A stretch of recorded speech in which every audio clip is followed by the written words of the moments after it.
Ladies and gentlemen, hey, hi, how you doing? Welcome back to the channel. Thank you so much for stopping by. With the Season 2 update here in Warzone and Modern Warfare 3, we saw some pretty significant gameplay updates in regards to weapon behavior. They did a whole overhaul to the idle sway system that now really emphasizes the importance of one particular setting and how it's going to make you as a player, whether you are on controller or keyboard and mouse, way more accurate in all of your gunfights. There's also been a little secret update that's going to improve your movement as well. So wanted to break these down in more detail here today. As we dive into it, if you enjoy the video, do me a favor, drop a like on it. It is always really appreciated. And if you're new to the channel or you simply have not subscribed yet, this is your one-stop shop for all things going on in COD, news, updates, patch notes, meta breakdowns. It's all right here. So feel free to hit that subscribe button to stay up to date.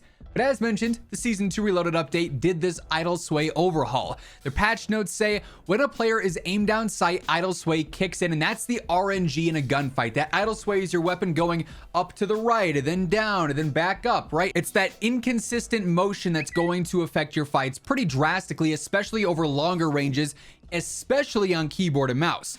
This mechanic discourages players from holding their sights down for an extended period of time with a constant subtle motion that introduces slight inaccuracy, which is true. Now, ADS idle sway now initiates shortly after aiming down sights rather than immediately, introducing a delay to the sway curve that is generally 5 milliseconds long but varies on some weapons. So post Season 2, when you start to aim down your sights, no longer is it this instantaneous idle sway kicking in. It's got that 5-second roughly generation time, and then you'll start noticing that sway. However, this is not something that is active on snipers. Snipers have constant idle sway because if they were like this, it'd be pretty broken. It'd be pretty overpowered in all honesty. So something to take note of there. Not active on snipers, but that slightly, kicked in delay after 5 seconds is going to be there. After the initial delay, idle sway now gradually increases over a 3-second period before reaching its peak speed rather than beginning at full speed as well. So it sort of ramps up if you are aiming down sights for long periods of time and you're like hard scoping something for 8 seconds, you'll notice that halfway through, you're probably going to start to see that gradually increase there. Again, not active on snipers. Idle sway now consistently begins from the position of the player's hipfire crosshair rather than along the sway curve. So every single time with your hipfire crosshair in the center of your screen, when you ADS, that's where you're going to be aiming. Being that it's no longer that instantaneous sway kick in, that means that you're always going to be accurate to your hipfire crosshair. No longer will you aim in with your crosshair on somebody, but then it's slightly off-centered to the right or to the left. That's a huge deal. And sort of coinciding with that, with the crosshair sway, they now made it so that your hipfire crosshair is not bouncing around the screen as you are moving. Previously, if you looked left or right, your crosshair would start to off-center as your for your hipfire, right? And then that would make it a little bit more tricky when you go to aim down sights, and it's like, okay, am I centered here? Am I not? It'd be like this whole ordeal. So here, I want to jump in a game and show you guys what is so important you really want to pay attention to now with all of this taken into consideration. So the first thing that directly correlates to these idle sway changes is in the HUD settings. And if you go down, you're going to find that there is, you can go up or down, I guess,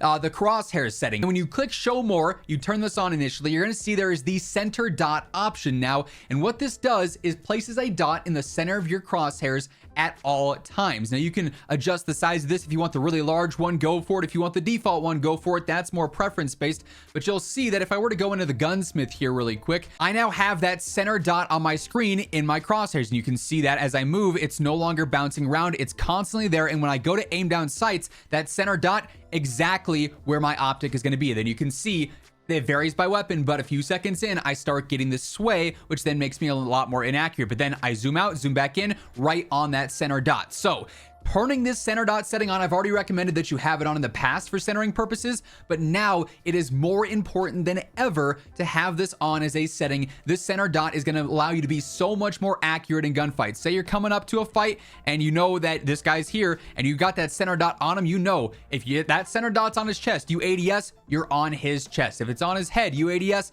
you're on his head.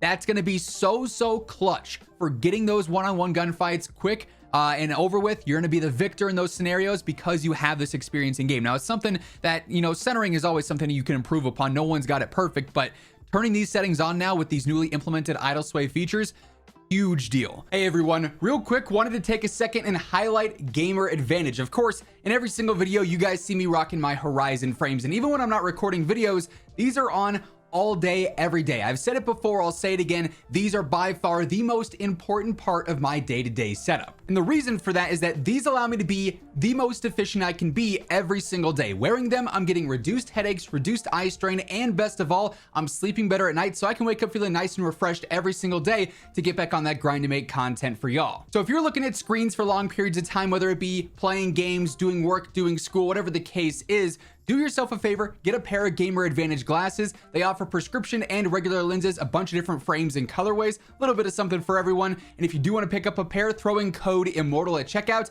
and it'll get you a nice little discount. The link for that will be down in the description below if you're interested. But that's not the only setting that ended up changing. In fact, if we go into our settings tab and head on over to controller and go into the gameplay settings and we scroll all the way down to slide and dive behavior, you're going to notice there's a brand new setting here as well, known as hybrid. Now, previously, slide only was the go-to. There was no input delay on your sliding. It was an instantaneous slide the second that you tapped your right stick. And with this, there was a glitch where sometimes you would dolphin dive if you pressed both your sticks in at the same time. It was super obnoxious. Well, they've now created the best of both worlds with hybrid. The description reads, tap only to slide, tap while holding sprint input to dive. So for this, for me personally, my sprint input's my left stick. I do have automatic tack sprint on. So just by holding my left stick forward, I'll start tack sprinting where applicable, right? However, now I can't dive. You know, if I try and press both my sticks in at the same time, it's not going to do anything. But you'll notice my slide is instantaneous. There's no delay when I'm trying to slide here. If you were to do tap to slide, hold to dive, there's going to be a delay when you slide, which means your slide cancels are going to be awkward. You're going to have dead slides. It's just not great. But if you wanted to dive now, you have the option to without the bug that was causing it before. All you have to do is hold your left stick in and then use your tap on the right stick and you'll end up diving. So as you can see there, I do it on command now. It's not something that you have to muscle memory into the glitch or the bug that was a thing previously with slide only. You can now go between the two as you need, which is super convenient for Warzone, getting momentum on parachutes, diving out of the way in certain situations. It absolutely is the best of both worlds. That's a huge setting that's going to be ultimately a pretty significant game changer when it comes down to it, just for better movement across the board. You don't have any delay on your slide cancels or on your slide input, which is huge in and of itself, and that's why slide only was so important beforehand. But now post update, you've got this, and it's really going to allow you to be aggressive when you need to be with your slides, but also you can still play to the strengths of dolphin diving in this game as well, whether it be parachuting or dodging or whatever the case may be, right? So some very important setting changes you really want to focus on here post season 2. That being said, that is going to wrap things up for this one. If you enjoyed the video, do me a favor, drop a like on it. It would be really appreciated. And if you are new here, you want to guarantee that every single day you are up to date with all things going on in COD, be sure to hit that subscribe button on your way out. But once again, thank you so much for tuning in, and until next time, take it easy, have an awesome rest of your day, and I'll catch you later. Peace out.